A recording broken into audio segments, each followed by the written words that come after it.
अस्सलाम वालेकुम दोस्तों, वेलकम टू माय सान ट्यूटोरियल्स। आज का जो हमारा लेक्चर है डाटा कम्युनिकेशन कंप्यूटर नेटवर्क्स में वो है सिग्नल्स की फर्दर डिटेल्स के ऊपर। लास्ट टाइम हम डिस्कस कर रहे थे सिग्नल्स क्या होते हैं और सिग्नल से रिलेटेड कुछ हमने कॉन्सेप्ट देखे। आज हमारी डिस्कशन है फ्रीक्वेंसी, स्पेक्ट्रम और बैंडविड्थ के ऊपर कि ये जितनी भी हम टर्मिनोलॉजी सुनते हैं कि जी सिग्नल्स की बैंडविड्थ क्या है, स्पेक्ट्रम वैल्यूज़ क्या हैं और डाटा रेट क्या होता है, नॉइज़ क्या होता है, सिग्नल डिस्टॉर्ट होना क्या होता है, सिग्नल वीक हो जाना क्या होता है, अटेन्युएशन क्या होती है, नॉइसेस क्या होता है, ये सारी चीज़ें और एनालॉग और डिजिटल सिग्नल क्या होता है, ये सारी चीज़ें आज हम डिस्कस करेंगे। ये data communication and computer networks में खासकर जो डाटा कम्युनिकेशन करते हुए सेंडर से रिसीवर साइड पे जो सिग्नल मूव कर रहा होता है उस दौरान ये सारी टर्म्स जो हमें बहुत ज़्यादा मैटर कर रही होती हैं और इन चीज़ों को मद्देनज़र रख के हम डाटा ट्रांसमिट करते हैं। सबसे पहले आता है कि जी टाइम डोमेन कॉन्सेप्ट क्या होता है कि एनालॉग सिग्नल जो होता है हमारे पास वो टाइम डोमेन कॉन्सेप्ट होता है। बेसिकली टाइम डोमेन सिग्नल होता है, क्या होता है कि हर अलग-अलग जो वैल्यूज़ हैं हमारे पास टाइम के साथ-साथ फ्रीक्वेंसी के जो सिग्नल की वैल्यूज़ हैं वो अवेलेबल होती हैं। Varies in a smooth way over time. ये मैं अभी आपको सिग्नल दिखा के फिर उसको डायग्राम के थ्रू मज़ीद एक्सप्लेन करता हूँ। डिजिटल सिग्नल क्या होता है? Maintain a constant level then changes to another constant level. तो इसमें फिक्स एक लेवल अवेलेबल होता है और उस फिक्स लेवल को अगर इलेक्ट्रिकल सिग्नल हो तो उसको वोल्टेज का लेवल के तौर पे कंसीडर किया जाता है और वोल्टेज के स्पेसिफिक लेवल को हम ज़ीरो कहते हैं और किसी और जो है लेवल पे अगर वोल्टेज की वैल्यू हो तो उसको लॉजिक 1 कंसीडर करते हैं और 1010 कॉन्सेप्ट के ज़रिए से आस्की कोड के ज़रिए से हम अपना कंप्लीट मैसेज जो है वो बना लेते हैं। अब इसमें मज़ीद एक कॉन्सेप्ट है पीरियोडिक सिग्नल और एपीरियोडिक सिग्नल। पीरियोडिक सिग्नल जो है वो उसका पैटर्न जो है रिपीट होता है स्पेसिफिक टाइम के बाद, जबकि एपीरियोडिक सिग्नल जो है पैटर्न जो है उसका स्पेसिफिक सेम नहीं होता। Pattern are not repeated over time. Diagram से हम इसकी डिटेल देख लेते हैं कि हमारे पास एनालॉग सिग्नल क्या होता है, डिजिटल सिग्नल क्या होता है। तो दोस्तों ये हमारे पास जो ए है ये एक एनालॉग सिग्नल है। आपके सामने एक वेव नज़र आ रही होगी आपको। ये वेव जो है टाइम के साथ साथ चेंज होती जा रही है और लेकिन जो चेंज होती जा रही है वो वैल्यूज़ जो हैं वो कंटिन्यूस वैल्यूज़ आ रही हैं। बट हमारे पास जो इसकी वोल्टेज लेवल है, अगर हम वाई एक्सिस पे वोल्टेज ले लें तो इसका एम्पलीट्यूड जो है, वोल्टेज जो है वो चेंज हो रहा है, कोई स्पेसिफिक नहीं है। स्टार्टिंग में वोल्टेज वैल्यू और है, फिर दरमियान में कुछ और है और एंडिंग में कुछ और है। तो ये अलग-अलग वोल्टेजेस वैल्यूज़ आ रही हैं, स्पेसिफिक फिक्स जो है फिक्स वैल्यू वोल्टेज की नहीं आ रही। टाइम के साथ-साथ वोल्टेजेस चेंज हो रहा है। तो ये हमारे पास जो सिग्नल नज़र आ रहा है ये एक एग्ज़ाम्पल है एनालॉग सिग्नल की। डिजिटल सिग्नल क्या होता है? डिजिटल सिग्नल में या तो वोल्टेज होता है या फिर नहीं होता। सपोज़ कि हमारे पास ये जो लेवल है इसको 1 वोल्टेज कह देते हैं, 1 वोल्ट कहते हैं अगर हम। तो ये हमारे पास 0 लेवल है। 0 के बाद थोड़े टाइम के बाद हमारे पास 1 वोल्टेज की वैल्यू आ गई। देन उसके बाद 2 लम्हे के लिए जो है 0 वोल्टेज शो हो रहा है। देन उसके बाद 3 जो है साइकिल्स के लिए वोल्टेज की वैल्यू 1 है। सपोज़ कि ये 1 है, देन यहाँ पे एक 1 है और यहाँ पे एक 1 है। तो ये डिजिटल सिग्नल बेसिकली ऐसे समझ लें जैसे 0, 1, 0, 0, 1, 1, 1, देन 0, 0, 1 एंड देन 0, फिर 1 आ गया, फिर 0, 0 एंड 1। तो ये कंप्लीट 1, 0, 1, 0 के फॉरवर्ड पे सिग्नल पैटर्न बन रहा है। तो कुछ नेक्स्ट स्लाइड्स में आपको इसकी प्रॉपर मज़ीद जो है डिटेल जो है मैं बताऊँगा कि कैसे डिजिटल सिग्नल जो है रिप्रेजेंट होता है और उससे रिलेटेड सिग्नल कैसे बनता है। आई होप एक सिंपल तरीके से अगर डिफरेंस देखना चाहें तो इस डायग्राम से आपको आइडिया हो गया होगा कि एनालॉग सिग्नल और डिजिटल सिग्नल क्या होता है। देन उसके बाद पीरियोडिक सिग्नल क्या होता है कि हमारे पास जैसे ये साइन वेव नज़र आ रही है तो ये स्पेसिफिक एक हर टाइम के बाद वो सिग्नल की जो शक्ल है, डिज़ाइन है वो रिपीट हो रहा है। तो जैसे कंप्लीट साइन वेव कंप्लीट यहाँ पे हो रही है, देन उसके बाद सेम उसी तरह की एक और साइन वेव यहाँ पे कंप्लीट हो रही है। तो ये सिग्नल जो हमें नज़र आ रहा है, इसका पीरियड सपोज़ के time is equal to 1 hour F हम लें तो ये पीरियड इसका यहाँ से स्टार्ट हुआ साइन वेव का। देन उसके बाद ये कंप्लीट साइन वेव जहाँ पे हो रही है वहाँ पे हमारे पास एक पीरियड इसका कंप्लीट हो गया। देन इसके बाद अलावा यह है कि इसमें एम्पलीट्यूड फिक्स होता है पीरियोडिक सिग्नल में कि हमारे पास -a से लेकर a तक की एम्पलीट्यूड जो है वैल्यू वो इस सिग्नल में नज़र आ रही है। और इसी तरीके से डिजिटल पीरियोडिक सिग्नल अगर देखना हो तो वो हमारे पास स्क्वायर वेव के फॉर्मेट में ये डिजिटल सिग्नल हमें नज़र आ रहा है। सेम उसी तरीके से जैसे साइन वेव होती है, इसी तरीके से हमारे पास स्क्वायर वेव जो है वो आपके सामने डिस्प्ले पे नज़र आ रही है।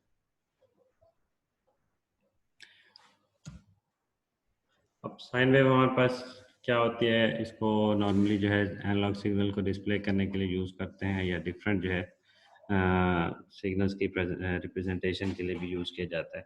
तो इसमें हमारे पास क्या होता है, एक पीक एम्पलीट्यूड ए होता है, maximum strength of the signal is known as amplitude, peak amplitude, और इसको नॉर्मली रियल टाइम जो इलेक्ट्रिकल सिग्नल्स के लिए वोल्ट के तौर पर लिया जाता है। और फ्रिक्वेंसी क्या होता है जी, rate of change of signal, जितना सिग्नल चेंज हो रहा होता है हर स्पेसिफिक टाइम साइकिल के बाद, तो उसको जो है rate of change of signal को फ्रिक्वेंसी कहा जाता है। इसको मेजर किया जाता है हर्ट्ज के साथ, हर्ट्ज जो है इसका यूनिट है। देन इसकी फर्दर जो है पीरियड जो होता है टाइम फॉर वन रेपिटेशन के एक स्पेसिफिक टाइम के बाद जो सिग्नल रिपीट हो रहा होता है, तो उस रिपीट होने से पहले तक, यानी कि हमारे पास ये जैसे इस पॉइंट से लेकर ये जो पॉइंट जहाँ पे सिग्नल दोबारा से सेम शक्ल में रिपीट होने लगे, उस रेपिटेशन से पहले पहले जितना भी एरिया है उसको हम कहेंगे एक स्पेसिफिक पीरियड ऑफ टाइम। इसको रिप्रेजेंट किया जाता है t is equal to 1/f, depend on the frequency. और देन उसके बाद एक फेस जो है, फेस को जो है बेसिकली ये क्या होता है कि relative position in the time, इसको फेस कहा जाता है। फर्दर इक्वेशन के अकॉर्डिंग जो है डिफरेंट सिग्नल देख लेते हैं। वेरिंग साइन वेव्स, हमारे पास एक साइन वेव ये नज़र आ रही है आपको, इसमें हमारे पास क्या है कि ए की वैल्यू जो एम्पलीट्यूड 1 है, फ्रीक्वेंसी जो है वो भी 1 है, और एंगल जो है वो 0 है। देन उसके बाद जो नेक्स्ट हमारे पास सिग्नल है उसके अंदर फ्रीक्वेंसी जो है वो 1 ही है, लेकिन जो हमारे पास एम्पलीट्यूड है, वोल्ट की वैल्यू है, वो 0.5 है। तो आप देख सकते हैं कि ये सिग्नल जो है इस पहले वाले सिग्नल की निस्बत हाफ हमें नज़र आ रहा है। तो ये हमारे पास फ्रीक्वेंसी के चेंज होने से सिग्नल की शक्ल भी चेंज हो जाती है। सॉरी, एम्पलीट्यूड के चेंज होने से सिग्नल की शक्ल चेंज हो जाती है। इसी तरीके से अगर फ्रीक्वेंसी की वैल्यू चेंज करें तो सिग्नल कुछ इस फॉर्मेट पे हमें नज़र आएगा। सपोज कि हमारे पास एम्पलीट्यूड चेंज नहीं करते, वो 1 ही है, वोल्ट की वैल्यू 1 ही है सपोज, और हमारे पास फ्रीक्वेंसी 2 है, तो उस स्पेसिफिक एरिया में यहाँ से लेकर ये जो हमें नज़र आ रहा है टोटल ग्राफ, इस ग्राफ में हमारे पास टोटल जो वेव्स हैं वो ज़्यादा बन गई हैं। ज़्यादा फ्रीक्वेंसी मतलब ज़्यादा वेव्स मतलब सिग्नल की एनर्जी बहुत ज़्यादा। और high frequency ranges, high frequency signals जो होते हैं वो नॉर्मली हमारे पास ये जो एफएम ट्रांसमिशन होती है उसके अंदर हाई फ्रीक्वेंसी मौजूद होती है।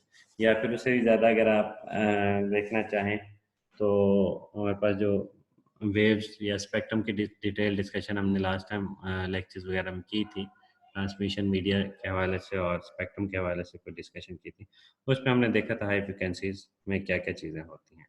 मज़ीद इसकी स्पेक्ट्रम के से रिलेटेड डिस्कशन अभी रिपीट भी करेंगे, रिव्यू करेंगे सिग्नल, डिजिटल सिग्नल के अकॉर्डिंग। अच्छा दोस्तों, नेक्स्ट हमारे पास डायग्राम है एम्पलीट्यूड इज इक्वल टू 1 और F is equal to 1, but angle is change. तो एंगल चेंज होने से क्या हुआ कि जो ये 0 से स्टार्ट हो रहा था वो थोड़ा सा ऊपर 0.5 के भी बाद जो मतलब इनिशियली पहला पहला सिग्नल जो है उसकी वैल्यू कुछ और है। स्टार्टिंग 0 पॉइंट में सिग्नल की वैल्यू 0 नहीं है, बल्कि 0 पॉइंट में सिग्नल की कुछ एम्पलीट्यूड जो है मौजूद है। तो नेक्स्ट इसी तरीके से वेवलेंथ का कॉन्सेप्ट देख लेते हैं। वेवलेंथ क्या होती है दोस्तों? बेसिकली एक कंप्लीट वेव, यानी कि यहाँ से अगर हमारे पास सिग्नल स्टार्ट हो और जहाँ तक ये सिग्नल की एक कंप्लीट वेव कंप्लीट हो रही है, तो इस कंप्लीट जो लेंथ को कहा जाता है वेवलेंथ। एक कंप्लीट वेव की लेंथ क्या होती है? Is a distance occupied by one complete cycle between two points of corresponding phase in two consecutive cycles। तो ये बेसिकली वेवलेंथ की डेफिनेशन है। इसको जो है फर्दर जो है वेलोसिटी के साथ देखा जा सकता है। एज्यूम सिग्नल वेलोसिटी v, अगर उसकी वेलोसिटी हो तो lambda is equal to v t, और इसके इक्विवेलेंट अगर हम देखें तो ये जो v होती है ये फर्दर लैम्डा एफ के इक्वल भी कह सकते हैं इसको हम। तो सर वेवलेंथ का क्या कॉन्सेप्ट है? वेवलेंथ इसलिए हम डिस्कस करते हैं कि सिग्नल की वेव लेंथ जितनी ज़्यादा हो फ्रिक्वेंसी उतनी कम होगी। दोबारा से सुन लें, दोबारा डायग्राम के अकॉर्डिंग समझाता हूँ। ये आपके पास नज़र आ रहा है कि सिग्नल की फ्रिक्वेंसी कम है लेकिन वेव की लेंथ जो है वो बड़ी है। मीन के हमारे पास ये एक किस्म का डेट 1.5 जो है वेव है, यानी कि एक complete sine wave than half sine wave. और ये जो वेव की लेंथ है, ये लंबाई हमें कह सकते हैं कि एक वेव की लेंथ ज़्यादा है, वेव लेंथ ज़्यादा है। तो ज़्यादा होने से क्या होगा, फ्रीक्वेंसी की वैल्यू कम है। क्या है फ्रीक्वेंसी की वैल्यू 1। जबकि अगर फ्रीक्वेंसी की वैल्यू 2 कर दें तो हमारे पास आपने देखा उसी स्पेसिफिक ग्राफ के ऊपर दो वेव्स ड्रा हुई पड़ी हैं। जब उसी साइज के ग्राफ के ऊपर दो वेव्स हमने ड्रा की तो बेसिकली क्या हो गया, फ्रीक्वेंसी 2 हो गई है और वेवलेंथ जो है वो शॉर्ट हो गई है, कम हो गई। यहाँ पे वेवलेंथ कम है। तो आई होप आपको वेवलेंथ का कॉन्सेप्ट भी क्लियर हो गया होगा। वेवलेंथ का ध्यान में बस इतना रखें कि जो एफएम और एएम के लिहाज से मैं अगर डिफरेंस बताऊँ, जो एएम है रेडियो ब्रॉडकास्टिंग है, जैसे पाकिस्तान रेडियो है, उसकी ट्रांसमिशन इस्लामाबाद से स्टार्ट हो तो हर शहर तक पहुंच जाती है। उसके सिग्नल रिपीट कर करके पहुंचा दिए जाते हैं और उसके सिग्नल हर जगह अवेलेबल होते हैं। उसकी वेवलेंथ बहुत ज़्यादा होती है, फ्रीक्वेंसी कम होती है।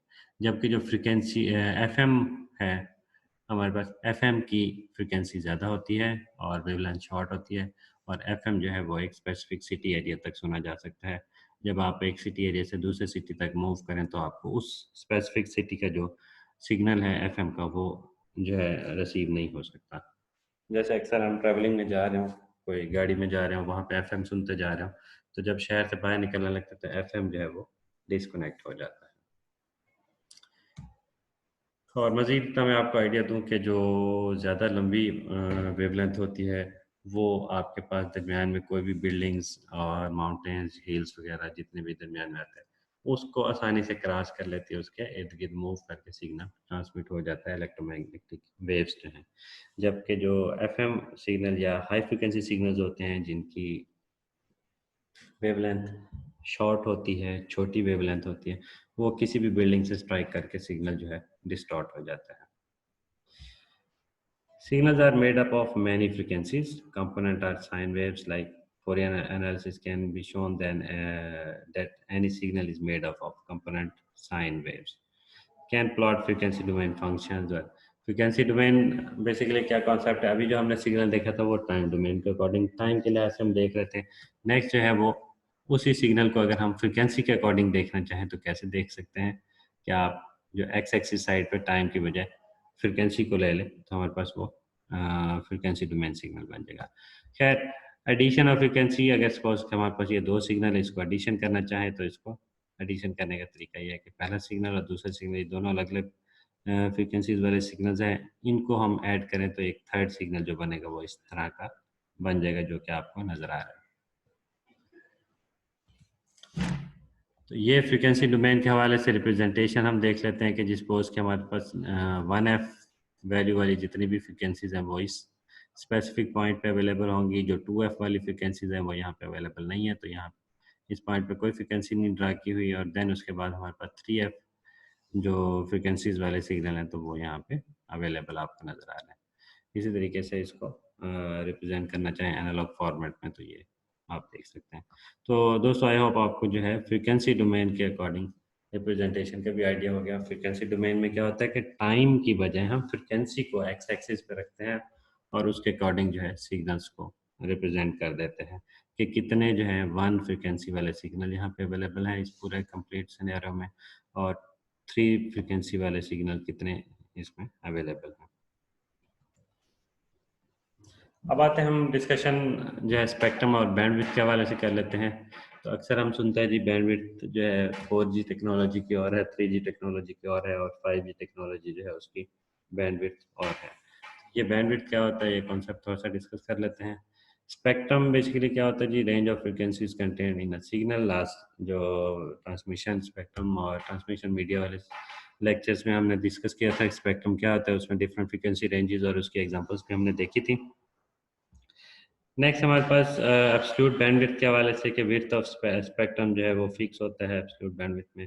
इफेक्टिव बैंडविड्थ क्या होती है, ऑफन जस्ट बैंडविड्थ, कोई भी स्पेसिफिक वैल्यू जो है उसको हम बैंडविड्थ के तौर पे लें और उसमें narrow band of frequencies containing most energy. DC component क्या होता है? डीसी कंपोनेंट में zero frequency, component of zero frequency. Diagrams के थ्रू इसको मजीद आपको मैं एक्सप्लेन करता हूँ।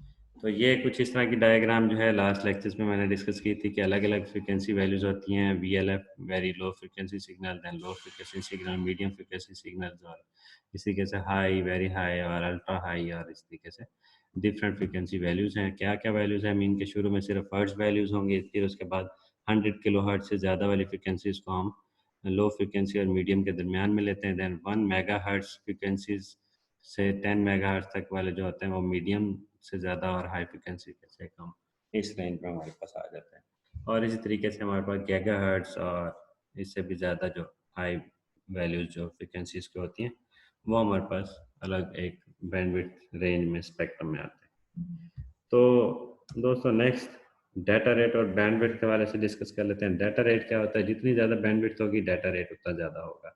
जैसे हम डाउनलोड्स कर रहे होते हैं या फिर इंटरनेट कनेक्शन लेते हैं, अगर हम स्पेसिफिक PTCL वगैरह का डिस्कस करें कि 4 MB कनेक्शन अगर हम लें तो उसमें डाउनलोडिंग स्पीड हमारे पास मैक्सिमम जो है वो 400 किलो बाइट्स पर सेकंड हमारे पास आ रही होती है। तो वो डाटा रेट उसके अकॉर्डिंग चेंज हो जाता है। और 4 Mbps जो है सिग्नल उसके जो बैंडविड्थ को हम डिस्कस करते हैं कि हमारे पास 4 Mbps जो है बैंडविड्थ जो है डाटा रेट हम अचीव कर रहे हैं स्पेसिफिक सिग्नल में, स्पेसिफिक कनेक्शन में, सॉरी।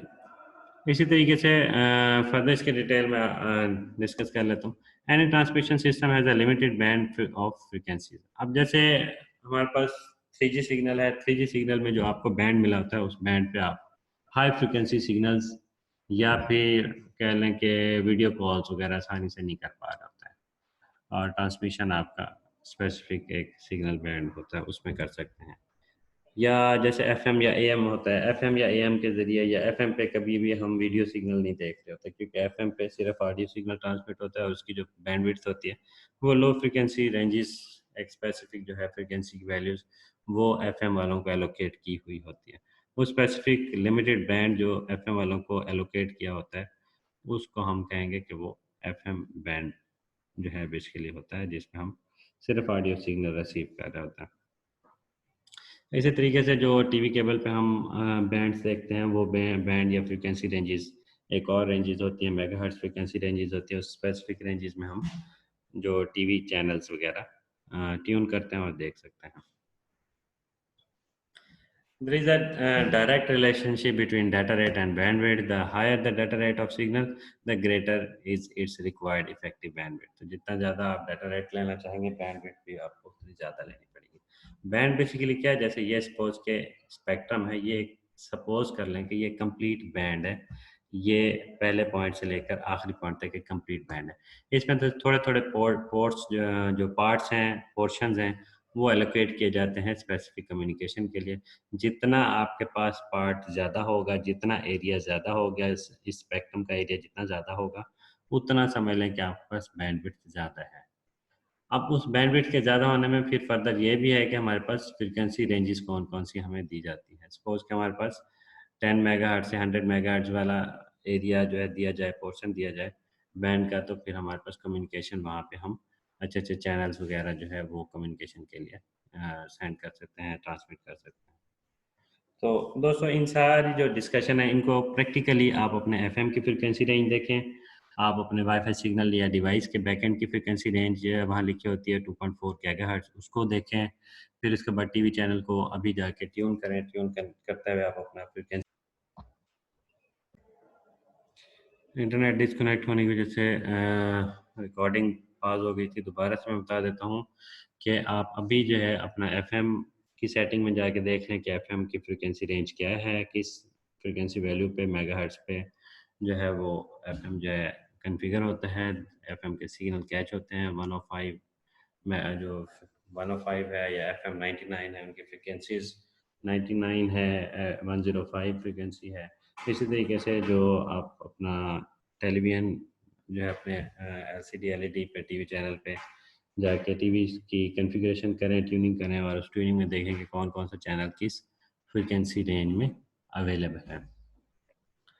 देन उसके बाद दोस्तों बल्कि इस वीडियो के कमेंट में अगर आप ये वीडियो यूट्यूब पे देख रहे हैं तो आप सिंपली मुझे जो है एयर वाई न्यूज़ चैनल की जो बैंडविड्थ है आपके अपने टीवी चैनल पे उस फ्रीक्वेंसी वैल्यू को एयर वाई चैनल की फ्रीक्वेंसी वैल्यू को मुझे कमेंट में टाइप करके बता दें ताकि मुझे आइडिया हो कि आपको वीडियो लेक्चर की आसानी से समझ आ रही है। देन इसके अलावा मतलब एफएम वैल्यू हो गई, देन हमारे पास टीवी चैनल की वैल्यू हो गई और वाईफाई डिवाइसेस के बैकएंड पे आप देख लें या फिर वाईफाई सिग्नल्स की फ्रीक्वेंसीज के हवाले से अगर चेक करना चाहें तो वो 2.4 गीगाहर्ट्ज़ फ्रीक्वेंसी वैल्यूज़ अवेलेबल होती हैं। तो ये सारी अलग-अलग फ्रीक्वेंसी वैल्यूज़ अलग-अलग बैंड्स में अवेलेबल होती हैं और जितनी ज़्यादा फ्रीक्वेंसी वैल्यू हो, जितना बड़ा बैंड हो, उन दोनों के कॉम्बिनेशन को मिला के डाटा रेट बनता है। देन हम आते हैं जी एनालॉग और digital transmission, data transmission. Data क्या होता है जी? Basically entities that convey meaning. अब लेक्चर्स के स्टार्ट में मैंने जो है पिछले लेक्चर में आपको डाटा के हवाले से आइडिया दिया, देन सिग्नल के हवाले से आइडिया दिया। अब सिग्नल्स के अलावा सिग्नलिंग क्या होता है जी? आपका इलेक्ट्रिक या इलेक्ट्रोमैग्नेटिक जो रिप्रेजेंटेशन ऑफ डाटा होता है उसे सिग्नल कहा जाता है। उसको फिजिकली जब हम प्रोपोगेट करते हैं मीडियम के ऊपर तो वो सिग्नलिंग कहलाता है। ट्रांसमिशन क्या होता है? Communication of data by propagation and processing of signal. अब ऑडियो सिग्नल रेंजेस क्या होती हैं? हमारे पास 20 हर्ट्ज से लेकर 20 किलो हर्ट्ज तक की जो रेंज होती है वो हमारे पास ऑडियो सिग्नल्स की होती है। और उसमें जो स्पीच सिग्नल है जो हम बोल के सिग्नल रिकॉर्ड करते हैं या बनाते हैं तो उसकी फ्रीक्वेंसी रेंजेस जो हैं वो 100 हर्ट्ज से 7 किलो हर्ट्ज हैं। अब इसमें हमारे बोलने के अलावा दुनिया जहान में जितने भी जानदार हैं उनके बोलने और उनके बोलने से रिलेटेड जो सिग्नल्स हैं फ्रीक्वेंसीज हैं वो अलग अलग अवेलेबल होती हैं। और इंसानों में भी जो बच्चों की बोलने की फ्रीक्वेंसी सिग्नल है वो और होती है और जो बड़े जो है मतलब यंगस्टर बोलते हैं उनकी फ्रीक्वेंसी सिग्नल्स चेंज होती है। इसी तरीके से जो ओल्ड एज होते हैं उनकी फ्रीक्वेंसी सिग्नल्स चेंज हो जाते हैं। Easily converted into electromagnetic signals varying volume converted to varying voltage. Different voltages की values अलग अलग जो होती हैं उसके थ्रू हम ऑडियो सिग्नल को कन्वर्ट कर सकते हैं और कन्वर्ट करके एक कंप्लीट सिग्नल बना सकते हैं, analogue signal. Can limit frequency range of voice channel to 300 to 300 3400 hertz तक। इस स्पेसिफिक रेंज में हम लिमिट करके भी प्रॉपर वॉइस चैनल बना सकते हैं। और ये डायग्राम में हमें नज़र आ रहा है कि एक जो कम्युनिकेशन चल रही है उससे रिलेटेड एक सिग्नल बन रहा है और जितना ज़्यादा वो स्पीक करते हुए शाउट करे या बारीक आवाज़ हो तो फ्रिक्वेंसी उसकी ज़्यादा हो जाएगी और इस तरीके से अलग अलग जो है जो स्पीच के सिग्नल की वैल्यूज़ हैं वो हमें रिप्रेजेंट होता नज़र आ रहे हैं। अब दोस्तों अक्सर हम देखते हैं सीसीटीवी कैमरास वगैरह लगे होते हैं और दो तीन चार अलग अलग कैमरास होते हैं स्क्रीन पे। हम एक सिंगल स्क्रीन पे सारी की सारी वैल्यूज़ हम सारी की सारी जो वीडियोज़ हैं वो देख रहे होते हैं। एक स्क्रीन पे चार कैमरे अलग अलग चार वीडियोज़ हमें डिस्प्ले पे नज़र आ रही होती है। तो वो तरीका क्या होता है कि अलग अलग कैमरे जो हैं एक ही केबल के साथ कनेक्टेड होते हैं। वो एक केबल जो है अलग अलग फ्रिक्वेंसी डिवीजन मॉड्यूलेशन के थ्रू अलग अलग फ्रिक्वेंसी रेंजेस के थ्रू अपने सिग्नल भेज रहे होते हैं।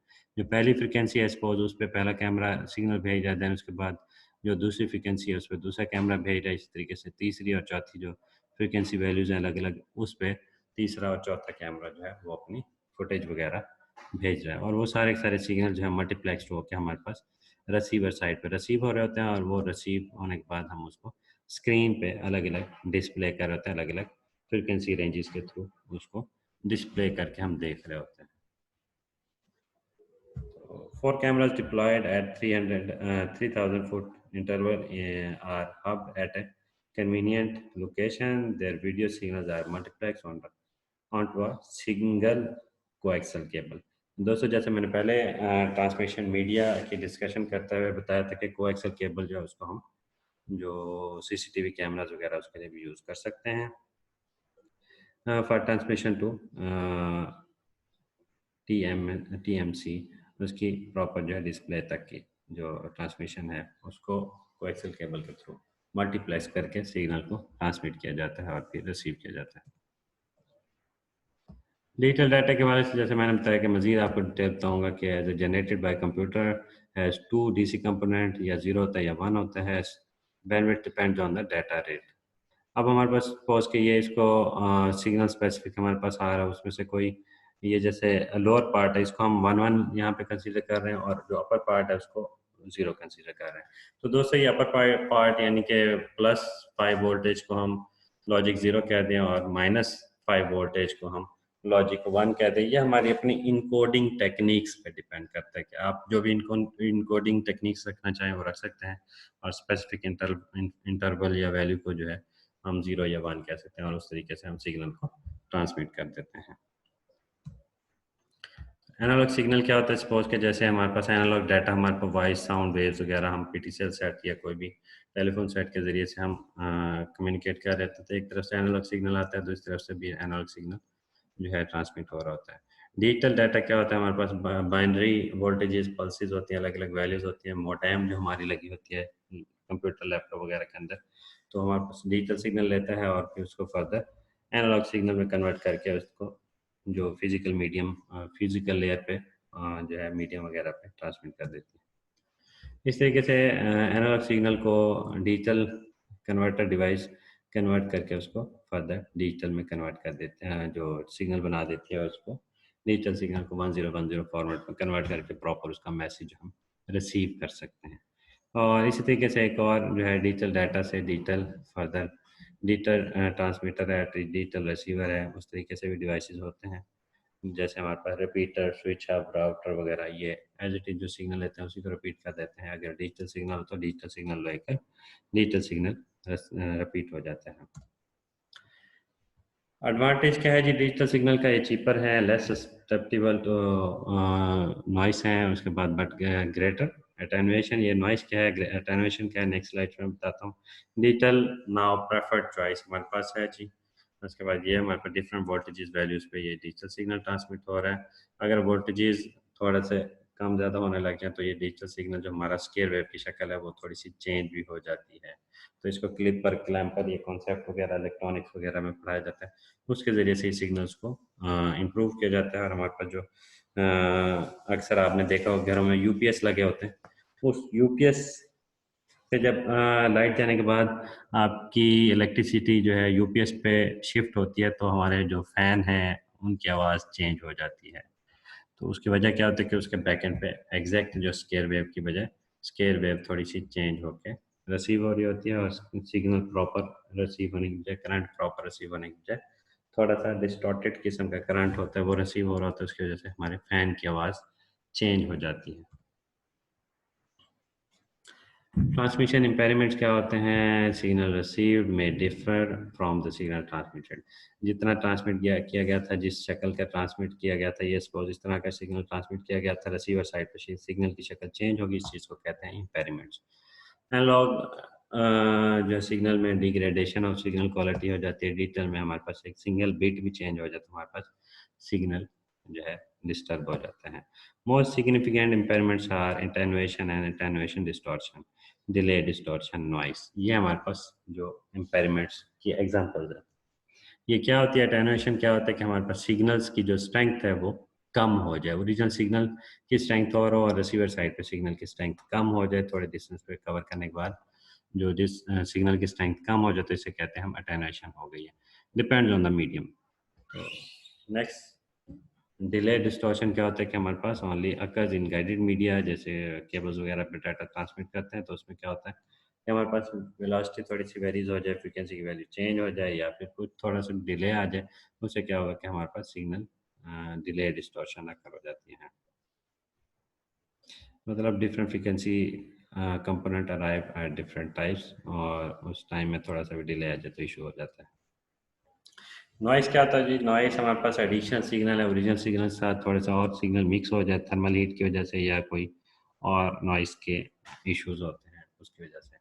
अब थर्मल क्या इशू है जी? Due to thermal ignition of electrons, uniformly distributed, white noise, ये सारी डिफरेंट नॉइसेस की टाइप्स हैं। Intermodulation signals that are the sum and difference of the original frequencies sharing a medium. Noise में हमारे पास cross talk, a signal from one line is picked up by another, इसको cross talk कहा जाता है। अक्सर जैसे हम मोबाइल से कॉल मिलाते हैं तो हम अपने रिसीवर सेंडर जो है इन दोनों की कम्युनिकेशन की बजाय किसी और कॉल की आवाज़ सुनने लग जाते हैं, तो इसका मतलब ये है कि हमारी कॉल किसी और जगह पे किसी और फ्रिक्वेंसी पे मिल गई है, और उससे क्या होता है कि हमारे पास क्रॉस टॉक होने लग जाती है, और नॉइस उस चीज़ को कहा जाता है। इम्पल्स क्या होता है? Irregular pulses or spikes, external electromagnetic interfaces वगैरह। Short duration, high amplitude, a minor nuance for analog signal, but a major source of error in a digital signal. Noise spike would corrupt many bits. तो दोस्तों ये सारी जो discussion है, वैसे इसकी detail discussion mobile communication की जो एक कंप्लीट फील्ड है उसमें डिस्कस किया जाता है, लेकिन डाटा कम्युनिकेशन में इसका थोड़ा सा हाव हमें चाहिए था, जो कि मैंने काफ़ी हद तक आई होप आपको कन्वे कर दिए हैं। फर्दर कोई क्यूरी क्वेश्चन हो तो आप मुझसे कमेंट के अंदर पूछ सकते हैं। Channel capacity क्या होती है? Maximum possible data rate on a common channel is a function of data rate is bits per second और bandwidth in a cycle per second और hertz. Noise क्या होती है ना? कम्युनिकेशन लिंक पे नॉइस होती है। एरर रेट क्या होता है? ऑफ करप्टेड बिट्स वगैरह, इसको एरर रेट कहा जाता है। Limitation due to physical properties want most efficient use of capacity. तो दोस्तों ओवरऑल समराइज यही है कि हमने डाटा ट्रांसमिशन के इश्यूज देखे, फ्रीक्वेंसी, स्पेक्ट्रम, बैंडविड्थ को देखा, एनालॉग डिजिटल सिग्नल्स को देखा, उसके बाद ट्रांसमिशन, इम्पेरिमेंट्स, नॉइसेस और ये चीज़ें सारी डिस्कस की। आई होप आपको डाटा कम्युनिकेशन के हवाले से जितने भी बेसिक कॉन्सेप्ट्स हैं वो पिछले एक लेक्चर और इस लेक्चर में आपको क्लियर हो गए। तो फर्दर कोई डिटेल डिस्कशन जो है अगर कोई रिक्वायर हो तो आप मुझे कमेंट करें। उससे ये है कि मैं आपको मज़ीद जो है कोई लेक्चर ट्यूटोरियल जो है इन डाटा कम्युनिकेशन की जो टर्मिनोलॉजीज़ हैं उनको क्लियर करने से रिलेटेड अपलोड कर दूंगा। तो देखते रहें आसान ट्यूटोरियल। थैंक यू, अल्लाह हाफिज़।